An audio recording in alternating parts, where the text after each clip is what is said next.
Selamat siang semuanya. Assalamualaikum warahmatullahi wabarakatuh. Perkenalkan, saya Heni Mulyani, ya, pengajar PPKN kelas 12 di SMA Negeri 1 Tambun Selatan. Perkenalkan, pada sore hari ini saya akan membawakan materi, ya, tentang pasal 27, ya, yaitu tentang kesejahteraan sosial.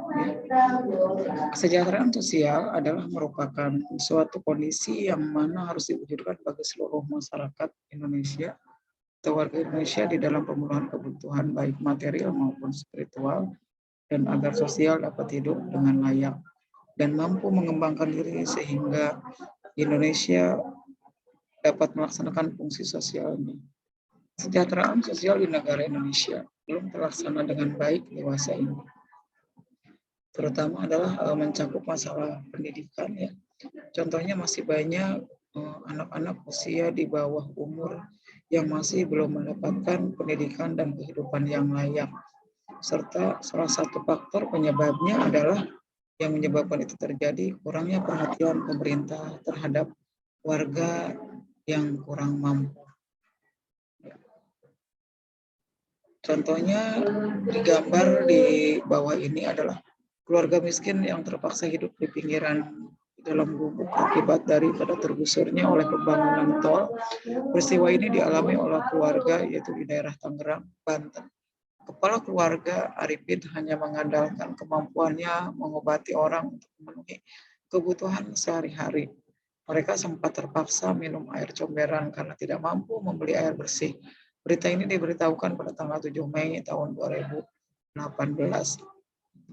Kemudian contoh kasus yang kedua, yaitu Rizky dan Akila saat ditemukan kondisinya setengah telanjang tidur, ya, di atas latar, ya, yang mana di kamar yang kumuh, yang atapnya bocor, tempat tinggal mereka itu di jalan, di pinggiran jalan rel kereta api. Kamis tanggal 30/12 tahun 2021. Tempat tinggal mereka bak rumah sampah, sehingga kotor, berbau, tidak layak. Letaknya di Jalan Pancasila, Gang Teratai, Desa Bandar Khalifah, Kecamatan Pecut, Seituan, Kabupaten Deli Serdang.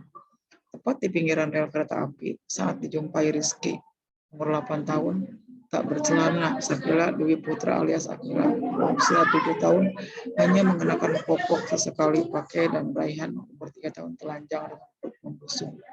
Ketiganya adalah pasrah harus ditinggal Putra Nasution sang ayah yang bekerja serabutan dan putri ibu yang entah kemana. Sehari-hari mereka dirawat paman yang tak bisa berbuat apa-apa, sehingga lapar dingin yang membuat mereka dan pasrah Akila tubuhnya kurus tinggal tulang. Dia lumpuh nyaris sama dengan suaranya tinggal helaan napas.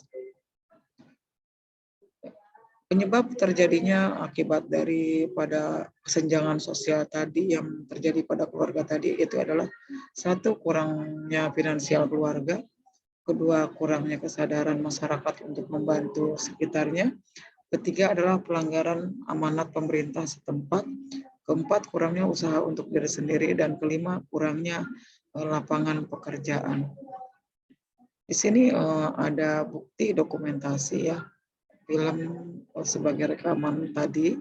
Kemudian bukti dokumentasi di sini adalah, ya, anak SMP yang ngeluh sekolah berangkat jam 6 sampai pulang jam 13.05, sementara di sisi lain mereka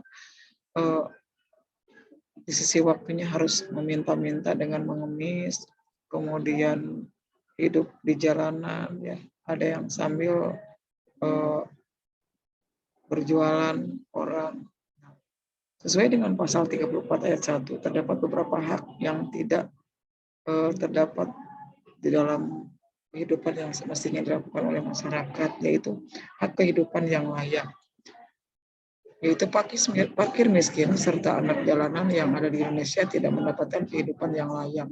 Mereka tinggal di gubuk, di jalanan, bahkan ada yang tinggal di tempat pembuangan sampah. Hak mendapatkan pendidikan, anak jalanan belum bisa mendapatkan pendidikan yang layak. ya, karena mereka tidak mendapatkan fasilitas pendidikan yang baik dari pemerintah ataupun orang tua mereka yang tidak ada.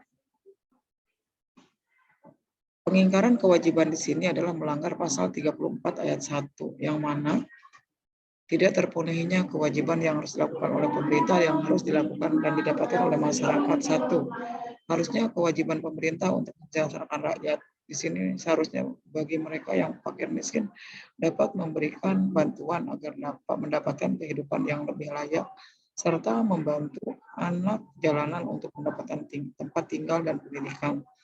Kewajiban untuk para pelajar adalah para anak jalanan tadi tidak dapat mendapatkan pendidikan karena kondisi mereka yang seharusnya tinggal di jalanan dan mencari nafkah sendiri.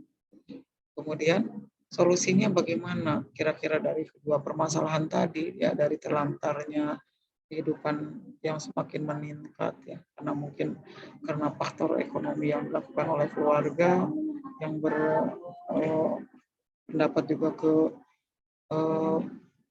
berimbas kepada pendidikan. Satu, dari permasalahan tersebut dapat kita simpulkan beberapa solusi yang mungkin bisa dilakukan. Bagaimana pemerintah lebih memperhatikan serta memastikan bahwa seluruh masyarakat mendapatkan kesejahteraan masing-masing. Dua, mengedukasi masyarakat agar tetap saling membantu orang-orang yang membutuhkan serta lebih peduli terhadap lingkungan sekitarnya. Ketiga, membantu anak-anak yang terlantar mereka mendapatkan kehidupan serta pendidikan yang layak. Dari permasalahan tersebut,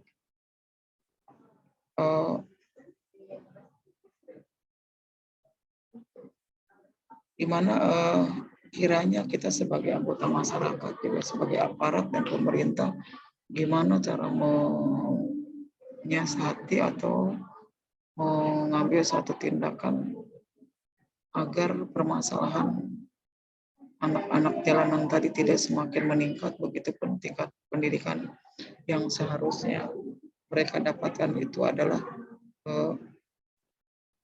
bisa diterima. Itu mungkin di sini tadi di antara ketiga tadi masyarakat dan pemerintah juga semua aparat bekerja sama. Ya. Demikian presentasi kali ini. Saya ucapkan terima kasih, semoga bermanfaat. Assalamualaikum warahmatullahi wabarakatuh.